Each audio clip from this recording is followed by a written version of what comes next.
In this video, I'm going to show you how to change your currency, as well as your primary currency, on PayPal using your mobile device. The first thing you need to do is open the PayPal app. Once you're logged into your account, tap on the help icon in the top right corner. In the search box, type currency.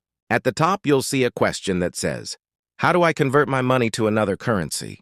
Select it, and under step number 1, you'll find a link to your wallet. Go ahead and tap on Wallet. This will take you to your PayPal wallet. From here, select PayPal Balance. Scroll down, and you'll see an option to add a currency. Tap on that.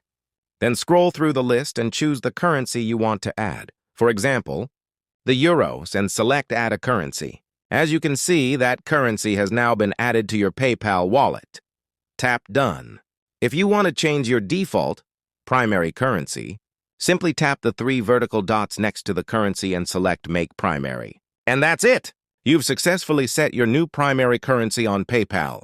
If you found this video helpful, let me know in the comments below, and I'll see you in the next one.